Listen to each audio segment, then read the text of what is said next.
Libre Comercio Radio. Libre Comercio Radio, un espacio de opinión, análisis e investigación del fascinante mundo de los negocios internacionales. Analizaremos propuestas, oportunidades y tendencias de actualidad del comercio exterior conjuntamente con especialistas invitados. Iniciamos. ¿Qué tal? Muy buenos días, bienvenidos a Libre Comercio, el fascinante mundo de los negocios internacionales. Muchísimas gracias por acompañarnos un sábado más a su programa especializado en el comercio exterior. Estamos transmitiendo desde Mérida, Yucatán, capital del estado, y para toda la península a través de la segunda cadena nacional de Grupo Fórmula Yucatán en el 105.1 de FM. Muchísimas gracias por continuar con nosotros. También estamos transmitiendo para todo México y más allá de nuestras fronteras en www.radioformulayucatán.com. También búscanos y escúchanos en nuestras redes sociales, en Facebook como Libre Comercio Radio. También estamos en Spotify como Libre Comercio y también nos vas a encontrar en iVoox y en YouTube. Bueno, pues muchísimas gracias por estar con nosotros, acompañarnos. Hoy tenemos un programa de lujo, tenemos dos invitados muy especiales, ¿no? Y me quiero permitir presentarles a los invitados del día de hoy en una mesa de análisis de dos de los especialistas más reconocidos en México en el tema del comercio exterior. Quiero darle la bienvenida y agradecerle su presencia al doctor Pedro Trejo Vargas, desde Monterrey, Nuevo León. Es director de CS Encore, consultoría especializada en el comercio exterior y autor de libros de consulta obligada en materia de comercio exterior. Doctor Pedro, muchísimas gracias y darle la bienvenida a Libre Comercio. Muchas gracias, René, muchas gracias a tu programa por esta invitación. Me siento muy orgulloso y contento de estar con ustedes y con Arturo también. No, pues sí, adelantando y ya darles la bienvenida también al maestro Arturo Hernández de la Cruz, desde la Ciudad de México, director de ADN Abogados y Asesores en Aduanas, especialista en temas aduaneros y de comercio exterior y también autor de libros especializados en el tema. Arturo, muchísimas gracias nuevamente por acompañarnos este sábado. Libre Comercio. René, como siempre es un gusto compartir los micrófonos contigo y hoy tenemos aquí a nuestro amigo Pedro Trejo, que la verdad es que es una personalidad del derecho aduanero y vamos a platicar, yo creo que muy rico y muy sabroso sobre un tema muy importante hoy día. Sí, yo creo que se dan las condiciones, cambios, pues estamos ya a un mes, se cumplió ya un mes de la entrada en vigor del Tratado de Libre Comercio y entre algunos sustos, algunas adecuaciones, algunas nuevas modificaciones a las reglas, pues estamos viendo que viene bastantes cambios, ¿no? Y el tema del Tratado de Libre Comercio sigue siendo un tema de que todavía lleva mucho tiempo para análisis, para poder entrar en estos parámetros de adecuación para las empresas importadoras y exportadoras de México. Doctor, pues muchísimas gracias nuevamente por estar con nosotros y platicar un poquito de este tema del análisis del TEMEC. Sí, claro. Bien, ¿gustas que algún tema en especial o empiezo yo a comentar algunos temas que son relevantes? Digo, es bastante amplio el tema. Sí, yo creo que lo relevante, Arturo, doctor, Pedro, si me lo permiten, sí. Fue lo último que pasó esta semana, ¿no? La semana pasada, claro, en el tema de la militarización de las aduanas. Y aquí un poquito es nuestros radioescuchas, pues a lo mejor la pregunta es qué va a pasar, hacia dónde va, qué va a cambiar, ¿no? ¿Cómo va a ser el nuevo modelo de interacción entre el contribuyente y la aduana? Ah, ok. Bueno. Y si me lo permite, doctor, nos vamos a un breve corte y ahorita regresamos con ese tema. Claro. En un momento regresamos. Libre Comercio Radio. El comercio exterior a tu alcance.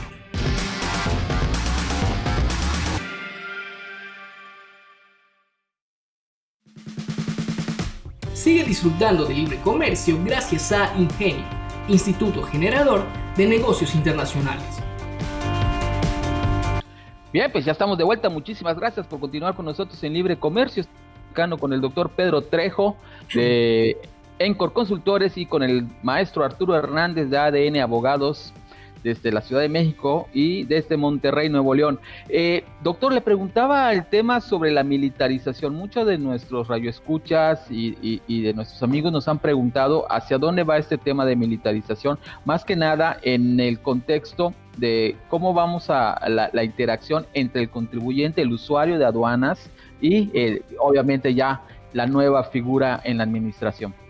Claro, bueno, debo comentar de inicio que independientemente del tema sobre la constitucionalidad de tal militarización y la temporalidad que pueda durar esta militarización, entre comillas, porque no es como tal una militarización como lo hemos entendido. Aparte de este tema que hablaremos adelante, pues sí, efectivamente ha habido una preocupación muy importante por parte de los operadores económicos y operadores comerciales, particularmente por la falta de experiencia de estos elementos en las actividades de comercio exterior y particularmente por el alto nivel de especialización que se requiere para estar administrando u operando una aduana, cualquiera que sea, la más pequeña hasta la más grande, como las de Manzanillo, Nuevo Laredo. Se requiere ciertamente un alto nivel de especialización, particularmente para que no se obstaculice o se entorpezca el despacho aduanero de las mercancías, ¿verdad? Naturalmente, la inquietud es porque el perfil de los militares, dígase de la Marina, de los marinos, dígase del ejército, pues la vocación de ellos no es la de ser administradores o directores de aduanas, toda vez que su vocación es otra, ¿verdad? Pero no la de ser administradores y mucho menos la de ser facilitadores del comercio exterior. Sí. Como digo, si quieren hacerme otra pregunta, pero bueno, yo quería comentar que las aduanas del país, y no nada más del país, sino del mundo, se han visto impactadas favorablemente por el uso de las tecnologías y de la comunicación y el uso de Internet. En este caso, como bien lo sabemos, ha habido acuerdos internacionales que van enfocados a la seguridad también en la cadena de suministros y sobre todo el marco SAFE, que en este caso que está dentro que viene de la ronda Doha, que todavía está vigente, los acuerdos de Bali y este marco SAFE de seguridad en las aduanas, que trae todo un esquema del uso de la simplificación y automatización de las operaciones, ¿no? Y que tiene que ver también naturalmente con el despacho aduanero, la presentación de documentos electrónicos, digitales, el intercambio de información, que sin duda pues ha sido un parangón para el desarrollo y modernización de las aduanas. Naturalmente, como lo comento, esto no ha sido casual, ya que en esta modernización han influido organismos internacionales, ¿verdad? A través de los diversos acuerdos suscritos, en este caso, por ejemplo, con México, como es en el marco de la Organización Mundial de Aduanas, la Organización Mundial del Comercio, la OCDE y el Banco Mundial. Entonces, pareciera que estamos dando un paso atrás con la militarización, pero me parece que más que una militarización, lo que debe apostar el gobierno es precisamente a que si estos son los administradores de las aduanas, dígase almirantes u otro rango, yo creo que básicamente deberían enfocarse a coordinar sus actividades, sus funciones con otras autoridades, porque recordemos que en el despacho aduanero de las mercancías o en el punto de entrada y salida de las mercancías, que son las aduanas, cohabitan diversas autoridades federales con diferentes facultades, dígase desde temas tienen que ver con el cumplimiento de regulaciones de la salud humana, ambiental, cumplimiento de normas oficiales mexicanas, temas que tienen que ver también con las actividades que están relacionadas para prevenir el contrabando, tanto documentado como técnico, y también la introducción ilegal de armas, drogas, precursores químicos, etcétera, que de alguna manera dañan en esta introducción ilegal pues lo que es los sectores económicos, y no se diga también otros temas que tienen que ver con un impacto social.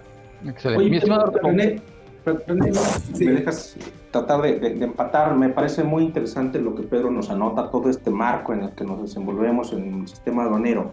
Y Pedro, te haría una pregunta aquí: ¿cómo empatamos esta decisión gubernamental con el aprovechamiento del TMEC, en donde ya hay algunas cuestiones que tienen que ver con la facilitación en el capítulo 7?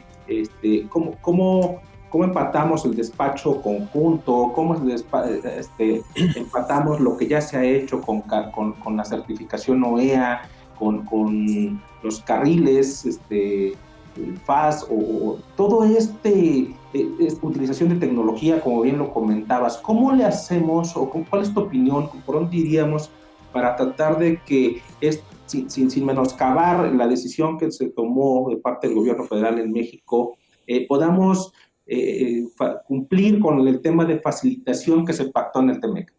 Así es, sí, como bien lo comentas, dentro del TMEC existen capítulos novedosos, capítulos importantes que tienen relación con temas anticorrupción, transparencia, facilitación del comercio y otros temas novedosos, ¿no? Entonces, esa es la parte que me preocupa con esta militarización, lo digo entre comillas, porque yo espero que sea más que una militarización, digo, una coordinación tanto de civiles como de estos elementos, ¿verdad? Que haya una coordinación básicamente en el aspecto de que se brinde más seguridad a las operaciones. Recordemos que resumiendo las actividades de las aduanas, podemos señalarlas en una trilogía que siempre he dicho que es, por un lado, la facilitación, ¿verdad?, el control y la seguridad. Entonces, a lo que vamos es que precisamente la parte para que se haga efectiva tanto la facilitación como el control y la seguridad, estos elementos deben tener una capacitación adecuada, ¿verdad? No nada más es administrar una aduana o estar ahí, sino tener el conocimiento técnico, el conocimiento operativo, el conocimiento logístico y desde luego la coordinación. Entonces, como bien lo comentas, Arturo, el tratado que entró en vigor el 1 de julio, o sea, de este mes, ya tenemos un mes, y lo que se requiere es precisamente que estos elementos pues lleguen y sean capacitados, y que además respondan también a las funciones que nuestro comercio exterior exige, ¿verdad? Que, como tú comentas, es de facilitación al comercio. No es la intención de que se contravenga esta política, si no estaríamos vulnerando hasta el tratado del TMEC, entre otros. Recordemos que México ha suscrito una cantidad importante de tratados, ¿verdad? Así es. Si no mal recuerdo, son aproximadamente, pues creo que con 50 países y más de 12 tratados y acuerdos comerciales, ¿no? Entonces, precisamente el martes, ¿no?, se publiqué un artículo en el Financiero, aquí en Monterrey, donde el título de este artículo es: ¿le daremos un voto de confianza a la militarización de las aduanas?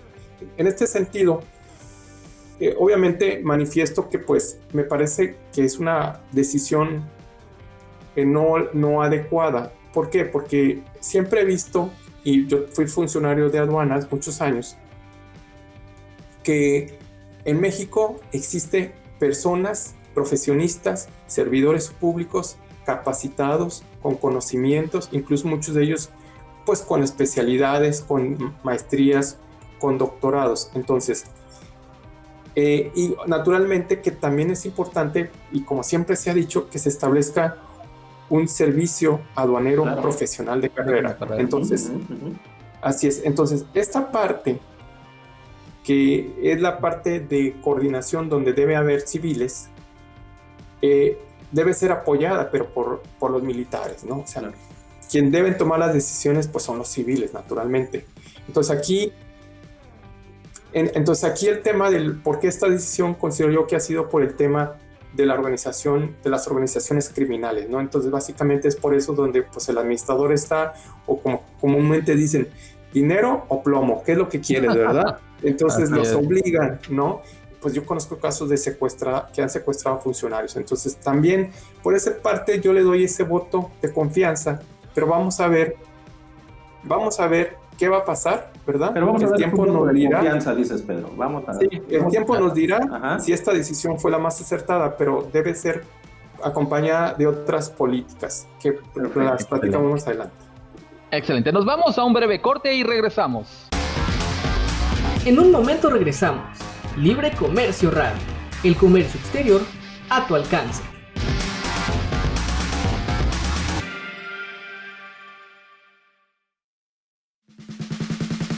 Sigue disfrutando de libre comercio gracias a Ingenio, Instituto Generador de Negocios Internacionales.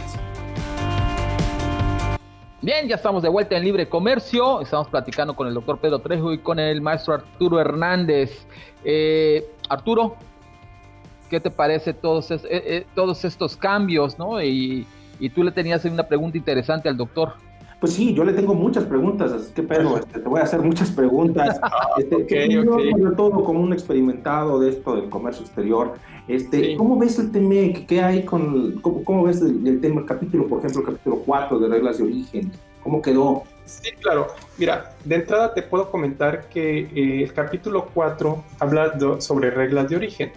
Sí. ¿Qué son las reglas de origen? Son las condiciones o requisitos que debe cumplir una mercancía, un bien final que es fabricado o producido en México, ¿verdad?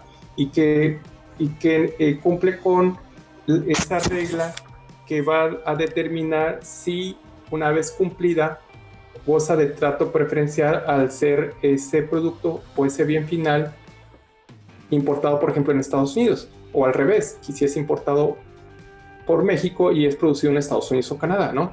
Entonces, esas condiciones nos van a permitir precisamente gozar de trato preferencial para, en este caso, de un arancel exento. Oye, nada más y nada menos, ¿no? Ya quisieran muchos países tener este tratado para poder acceder a esa tasa preferencial, ¿no?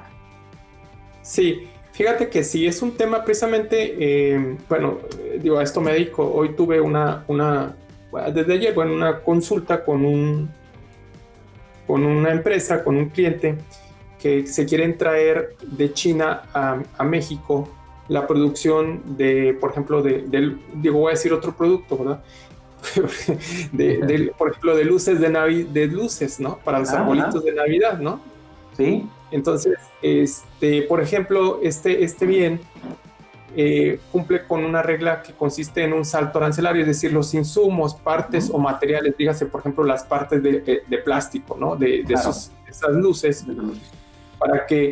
para que finalmente las guirnaldas, vamos a decir, de Navidad, se considere mexicana o originaria de México. Por ejemplo, las partes o componentes deben sufrir un salto arancelario. Estoy hablando de las partes no originarias, por ejemplo, una guirnalda trae plástico, las lucecitas y todo eso. Entonces debe haber, esas partes deben tener un salto arancelario o un cambio arancelario, que es a nivel subpartida. Por ponerte un ejemplo, que son del capítulo 9405, las guirnaldas, las partes deben ser de otra subpartida, ¿no? La 9406, por ponértelo así en el código arancelario, ¿no? Entonces, a lo que voy es que en lo que he visto, prácticamente las reglas continúan iguales, las reglas de origen. Ha habido cambios, desde luego, incluso algunas se han flexibilizado, salvo el tema de los textiles, que continúa desde la fibra, el hilo, ¿cómo se dice? La tela y finalmente la confección, ¿no? Es una regla de origen muy rígida. Y el otro tema que todos hemos visto o hemos escuchado, es el tema de la regla de origen del sector automotriz, ¿verdad? Así es. Naturalmente, estas reglas específicas se volvieron mucho más estrictas, con mucho más requisitos, toda vez que, por ejemplo, te piden un valor de contenido regional, es decir, que los insumos, partes o componentes para la producción de un vehículo, vamos a ponerle vehículos y camiones ligeros, porque también se distingue de los vehículos pesados de carga. Ajá. Por ejemplo, se te pide un valor de contenido regional del 75%. Digo, obviamente hay mecanismos, va a haber plazos, ¿verdad? Pero vamos a tener que llegar a un 75% al final, ¿verdad? ¿Y qué más? El tema del índice de contenido laboral, ¿verdad? Okay. Que se te pide un porcentaje, ¿verdad? De contenido laboral creo que recuerdo que son 16 o 17 dólares, pero la hora. Obviamente la hora, pero no nada más es la hora del trabajador, trae también algunos elementos que están relacionados con, ¿cómo te explicaré? Con investigación y desarrollo, tecnologías de la información, ¿verdad? Gastos de ensamble. Otros elementos que van a ayudar a que se fabrique el automóvil. Sí. Que la tasa salarial sea del 16 dólares por hora, ¿no? Así es. Sí, entonces, hay otros temas que tienen que ver, por ejemplo, que es el tema ya de las autopartes esenciales. Por ejemplo, el motor, el chasis, pues tiene que ser originario de Estados Unidos, ¿verdad? Y el porcentaje del acero y aluminio, ¿verdad? Que tiene que ser producido hasta un 70%. Entonces, obviamente todo eso tiene sus ventajas a largo plazo, porque pues ya todos estos insumos pues se van a generar en la región, ¿verdad? Y es lo que va a permitir que pues haya también un mayor aprovechamiento de nuestros recursos dentro de la región. ¿Sí me explico? Pero obviamente eso pues tiene que ir de la mano con políticas de apoyo de proveeduría nacional o de la proveeduría de la región. Las cadenas de suministro, ¿no? Es correcto. Sí. Así es. Ok. René, ¿quieres comentar? Sí, doctor. Un tema también muy interesante, muy importante en los procedimientos de origen al amparo del TEMEC va a ser los procedimientos para la autocertificación. Claro. Sabemos que se elimina el documento, ¿no? la impresión de un certificado de origen, el formato, y entra en vigor una autocertificación que trae unos estándares y unos temas muy especiales que se tienen que cumplir. Platícanos un poquito, Pedro, sobre la certificación. Sí. Mira, realmente, ¿qué es lo que ocurre? Acordémonos que hay dos tipos de certificación. La autocertificación, como bien dices, René, cuando yo, en este caso ahora, que puedo ser importador, exportador o productor, puedo emitir una certificación de origen, ¿sí? Lleno mi certificado de origen y la emito, ¿de acuerdo? Para obtener ese arancel preferencial. Aquí lo novedoso es que ahora el importador puede emitir ese certificado de origen o esa certificación de origen. México tiene una reserva de 3 años y medio, ¿ok? Ok, estamos hablando que hasta 2024, Pedro, más o menos va a... Ándale, así es. Así es. Pues, o sea, más o menos para estas fechas de julio, ¿no? Ahora, de diciembre, porque son 3 años y medio. Ok. Bueno, aquí el tema es de que, por ejemplo, yo les digo a las empresas, pues si tú vas como importador, te vas a autocertificar, pues solicita una resolución anticipada, un ruling, ¿no? Para que no tengas problemas. Pero bueno, volviendo al tema, acuérdense que hay dos tipos de certificaciones. Esta que es autocertificación, el TEMEC, que ya existía, y por otro lado, el tipo de certificaciones duras, que es el certificado. Que ir a la secretaría que te la den, ¿no? O sea, te la sellen. Es correcto. Quien emite la certificación no es estos agentes, sino que es la autoridad. El modelo, por ejemplo, con el tratado con la Unión Europea o con Japón o ALADI, por ponerte un ejemplo. Así es. En este caso, el TEMEC, al igual que el TELECAN, pues es una autocertificación, es decir, que se basa mucho en la confianza del exportador, por decirlo así. ¿Okay? Obviamente, a la autoridad lo que le va a interesar es que se cumpla con la regla de origen, que le aplique al producto final. Claro. Para que se goce el trato preferencial, y para eso existen los procedimientos de revisión, que ese es otro tema. Ahora, en cuanto al formato que bien comentabas, hubo unas variaciones en el formato. En principio ya no se requiere de un formato establecido como existía antes en el Telecán. Existía un formato, un anexo que te decía, pues este es el formato que tienes que llenar y estos son los requisitos, ¿ok? Ahora, ¿qué pasa? Para la certificación de origen válida, ya no se requiere ese formato. De 11 requisitos que se establecían en el formato, ahora se limita a 9, ¿ok? Y por otro lado, en teoría no se requiere, dijimos, un formato preestablecido, sino cumplir con ciertos requisitos que se establecen en un anexo, que es en este caso... El anexo 1, ¿no? Es correcto. Así es. En este caso son los elementos mínimos de información. Este anexo 5A te señala cuáles son esos requisitos, ¿no? Dentro de los cuales, pues obviamente es... adicionalmente, antes de hablar de esos requisitos, ahora el documento en teoría es electrónico o digital. ¿Cuál es? A ver, platícanos un poquito de eso, porque ahí tengo muchas preguntas.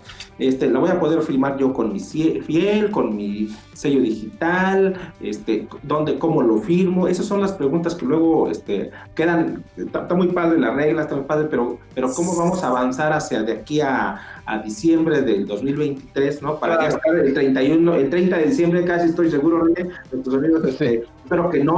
Oye, ¿cómo era? No, vamos a tratar de verlo desde ahora, ¿no? Sí. A ver si nos pueden ayudar.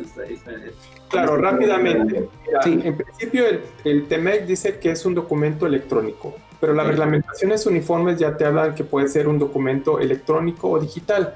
Y en México salió un boletín, ¿verdad?, de preguntas frecuentes, y dice, puede ser electrónico, puede ser digital y puede ser impreso, prácticamente, con firma, autógrafo. Entonces, pues volvimos a lo mismo, ¿no? Sin embargo, lo único que se redujo fueron 2 requisitos, ¿verdad? Como quitar el campo de costo neto, ¿verdad? Y el país de origen. Pero lo demás sigue lo mismo, claro. Perfecto. Bueno, nos vamos rapidísimo a un corte y regresamos. En un momento regresamos. Libre Comercio Radio. El comercio exterior a tu alcance.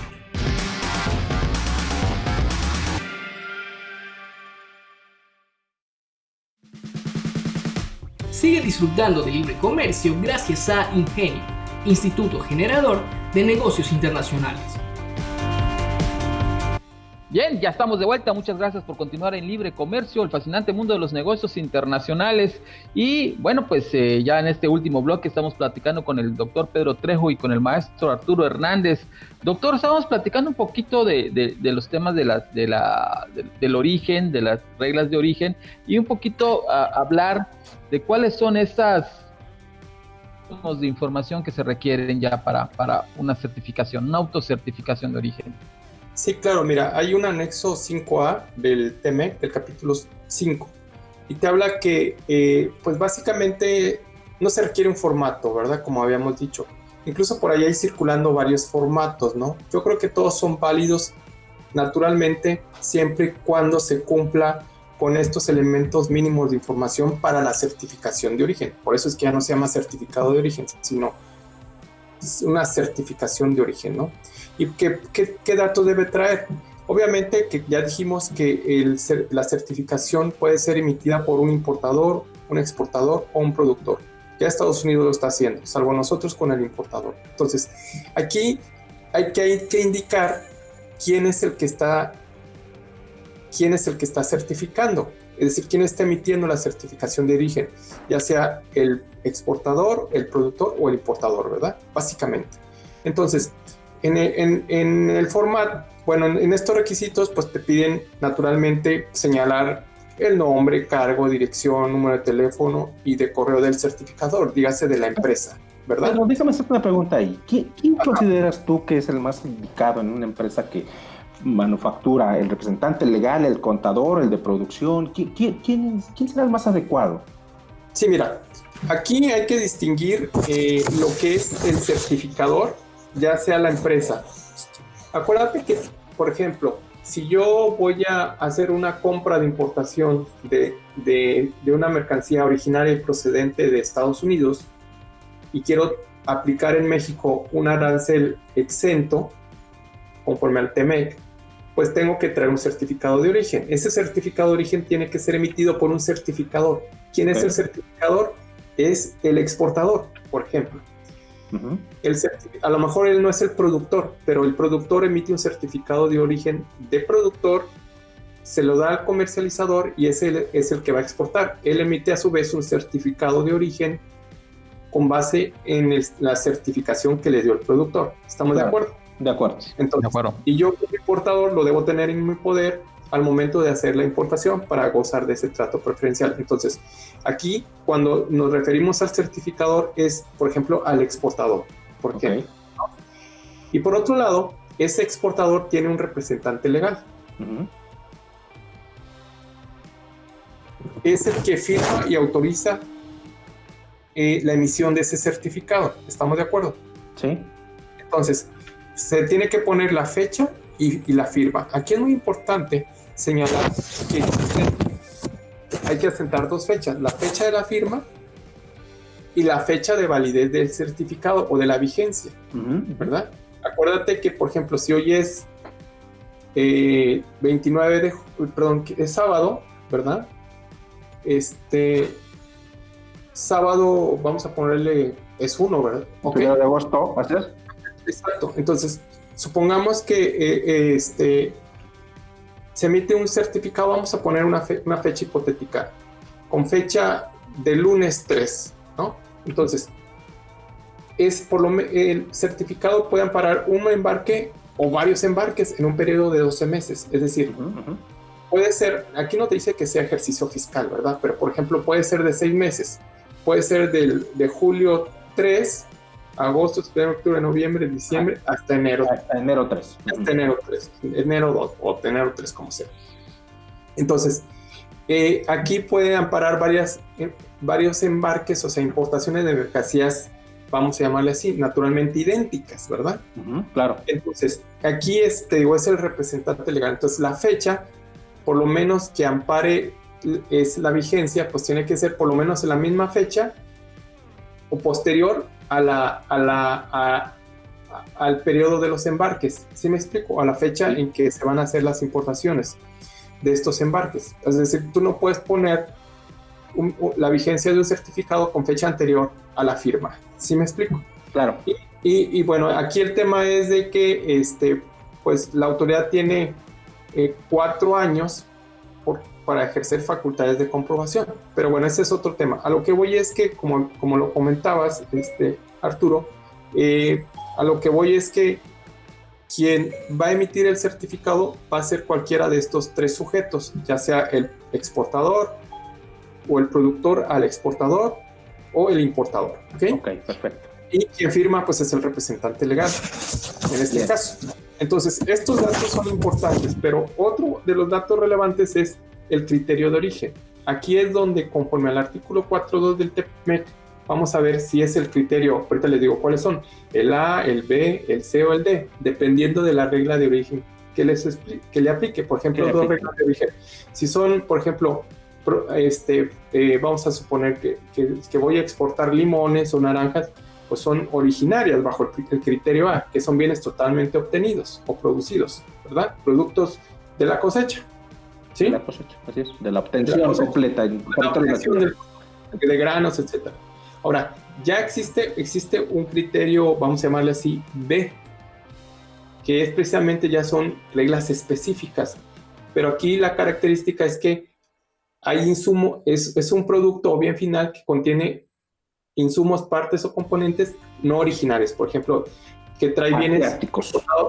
Por ejemplo, así es, que trae materias primas asiáticas y además hay partes que son también mexicanas o americanas, ¿verdad? Entonces, claro, aquí hay reglas específicas bajo el salto arancelario o el contenido regional, bajo el método costo neto o valor de transacción, etcétera. Pero eso ya son temas de reglas de origen muy específicas. Muy, ¿no?, específicas, que nos tenemos que poner a estudiar más conforme a cada producto, cada industria, Vamos, así es, ¿no? porque cada sector, la industria química, la industria, vamos a llamarlo así, el sector automotriz, la industria textil, en fin, hasta temas que tienen que ver con la manufacturación de televisiones, ¿no? Son reglas muy específicas. No, imagínate, si exportamos, René, algún producto agropecuario, pues a lo mejor no está tan complicado, alguna pesca o algo así, pero ya cuando vamos agregando insumos, vamos agregando partes, componentes, pues Pedro, ya se nos complica ahí más la vida para determinar adecuadamente el criterio, ¿no?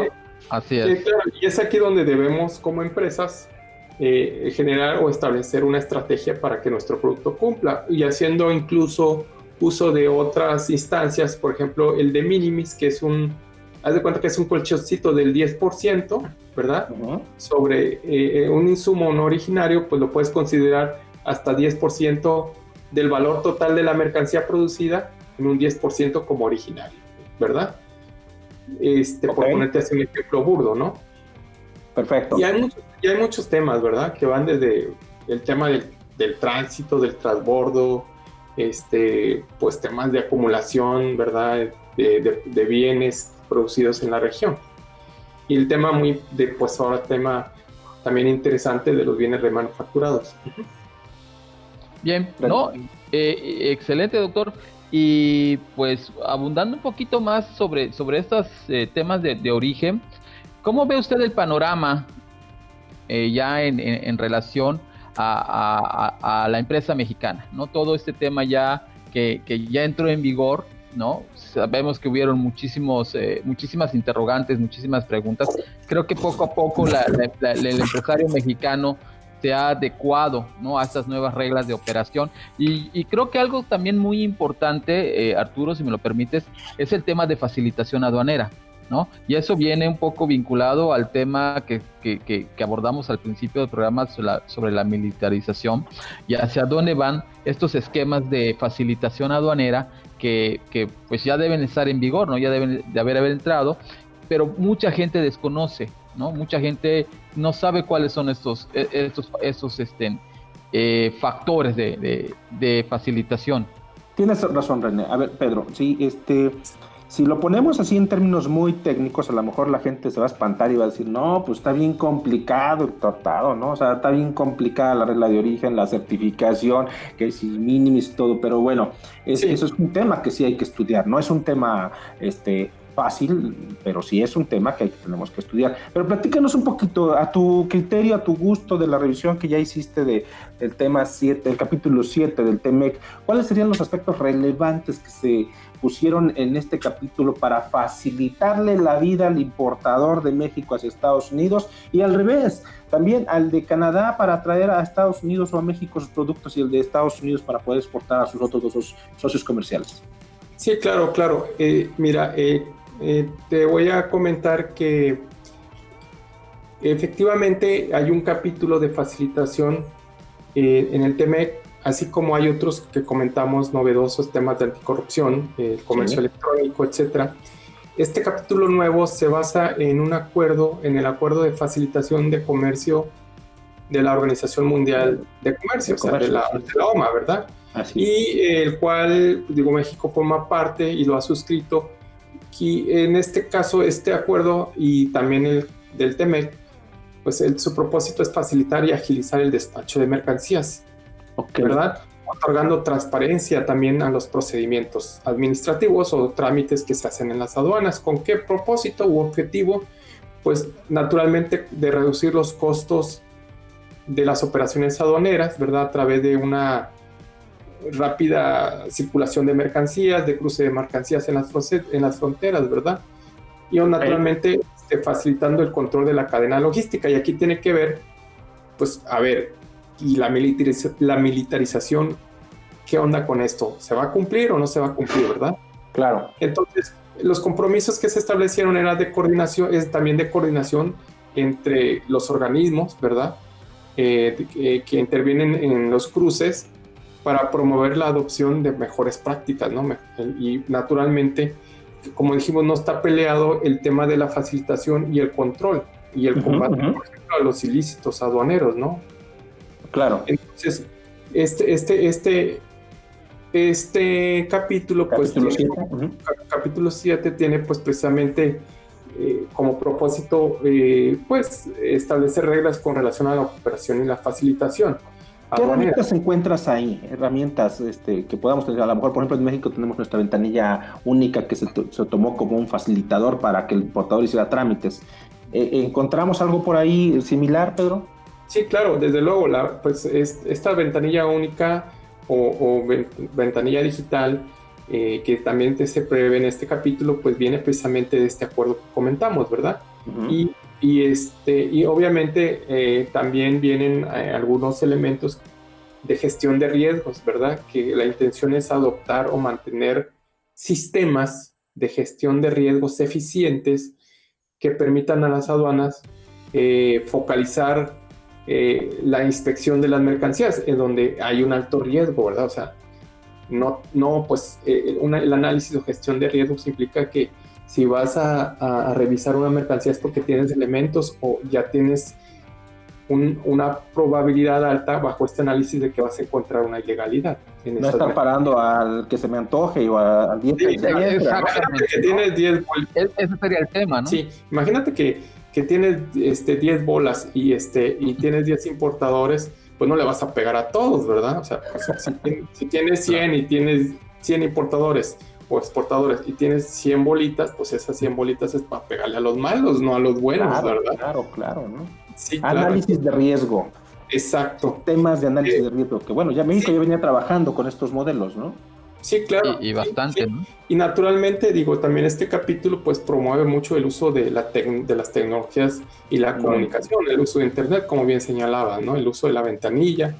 Y vienen otros temas, ¿no? Que viene, garantizar la transparencia, garantizar medios de impugnación, ¿verdad? De las determinaciones aduaneras, establecer sanciones, pues, o sea, que no sean, ¿cómo te puedo decir? Que no sean desproporcionadas, ¿no? Sino que pues también dependan de acuerdo a la gravedad del caso, ¿no? En cada situación que se presenta. Oye, Pedro, y mucha gente nos comenta que luego le andan deteniendo la mercancía y nada más sale un dato inexacto, ¿no? También sería un criterio, ¿no? Que no nos paren para que al final nos detengan un dato inexacto. Se amplió el capítulo de datos inexactos, ¿no? El anexo de más datos. O sea, no, por donde quiera nos quieren pegar. Así es. ¿Qué más, René? No sé si quieres comentar. Yo creo que este tema de facilitación aduanera es un tema preponderante, sobre todo en este nuevo esquema, ¿no? Y el esquema que entra en vigor ya muy pronto. También es un tema importantísimo para el tema de aumentar las importaciones en México, importar las exportaciones de México hacia Estados Unidos y Canadá. Creo que son temas importantísimos, como usted bien dice, doctor, aunado a todos los nuevos capítulos, el de anticorrupción, el tema de las pymes, el tema de comercio electrónico, que poco a poco se van a ir sumando a todo este esquema, ¿no? de actuación empresarial con el tema de aduanas. Sí, claro. Sí. Pedro, yo no quiero dejarte ir sin que nos platiques un poquito de los productos remanufacturados. A ver, escuché algo acerca de eso, ¿no? Sí, fíjate que es un tema, bueno, vamos a llamarle, es un tema nuevo, el tema de los bienes remanufacturados. Ajá. Que en este caso es común que, por ejemplo, tengamos un material recuperado. O sea, en la práctica dices, bueno, estamos canibaleando un equipo, ¿no? Imagínate, una máquina, una máquina de esas de trascabo, por ponerte un ejemplo, ¿no? Sí. Entonces, ¿qué pasa? La desmontamos, esa máquina, ¿verdad? Se desmonta una máquina usada en partes individuales, ¿verdad? Esas partes que están buenas, son usadas, están buenas, pues van a sufrir un beneficio, pues va a haber limpieza, ¿verdad? Claro, la van a volver a utilizar. Exacto, entonces combinas estos materiales usados con materiales nuevas, ¿no? Y tienes como condición una mercancía remanufacturada, ¿sí? Okay.